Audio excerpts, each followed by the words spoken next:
welcome to In the Bleachers with Wheaties Wallene, and I'm Pete Mose, and it's been a couple weeks, Wheaties. We made it through the cold spell, and we'll give some reports, and we made it through the new year, too. Some of the teams had some time off. We had some postponements, but we're going to be back to a full schedule. The next month should be a lot of fun.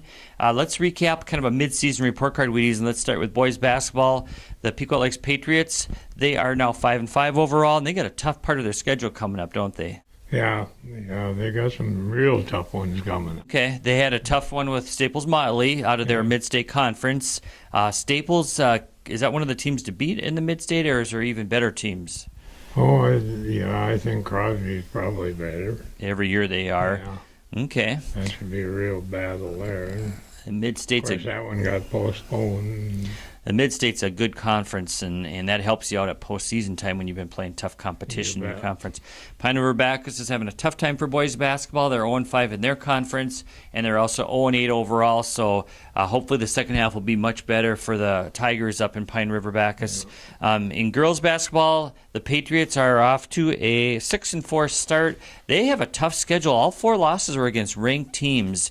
That's been years now they've had tough schedules like that. Yeah, it shows up at the end of the year, though. You know, you might have 5-6 losses and still be good enough to go to state. You bet. And their athlete of the week was Kayla Miller, and she had 27 points last week. They had 2 games they got in, and a postponement, of course, Tuesday, January 7th was postponed with no school.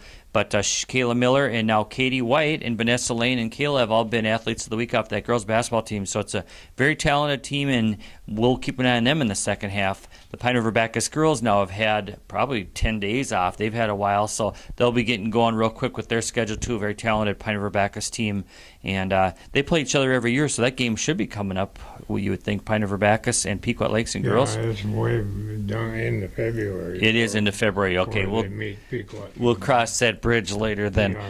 Okay. Boys hockey, the Lightning are 7-5 overall. They also play a tough schedule. They got a tough stretch coming up too, but they're a pretty talented team. We didn't know what would happen this year. A lot of new faces, but a lot of young players have stepped up for the Lightning under first-year coach Craig Larson. So good luck the second half to the hockey team. And the girls hockey team, they're 6-9 overall. They played at the Schwann's Cup last year. They won their division, so they got moved up this year.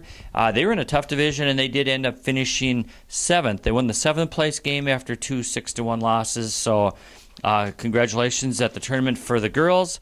And as far as wrestling goes, we got a heck of a wrestling team here, Wheaties. They're 8-0 overall, and a lot of every lineup spot is filled up, and they've got talented wrestlers from Pine River-Backus and Pequot Lakes.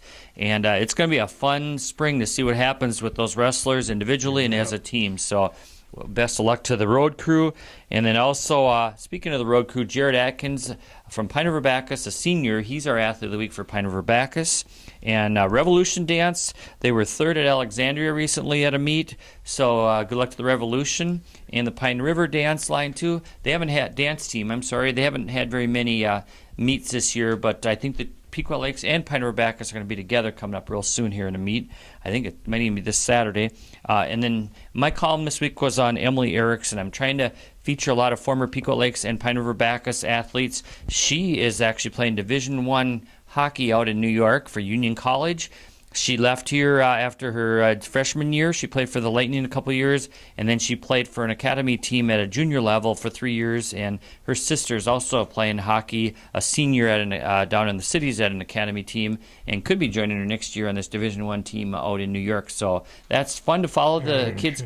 She plays hard. I remember when she was like a freshman, you know, and she was outstanding player then. She was a big goal scorer back then, and when I talked to her the other day from phone out in New York, she was so excited that she graduated from Pequot Lakes School. She said, I came back, I was here in the fall and in the spring, and she might even been prom queen, but she did graduate with her classmates, and that was important for her to be able to do the hockey in the winter and still do the different activities here. She couldn't play any other sports here in Pequot Lakes just because of the rules, but she graduated with everybody last spring. So it was good to talk. I'm going to try to talk to a couple more from Pine River-Backus in the next few weeks, and also Pequot Lakes as they play college sports, or some may even be done with their sports career and maybe coaching. So we'll follow on how they're doing, and stay warm this week, and we'll see you again next week. You bet. We'll see ya.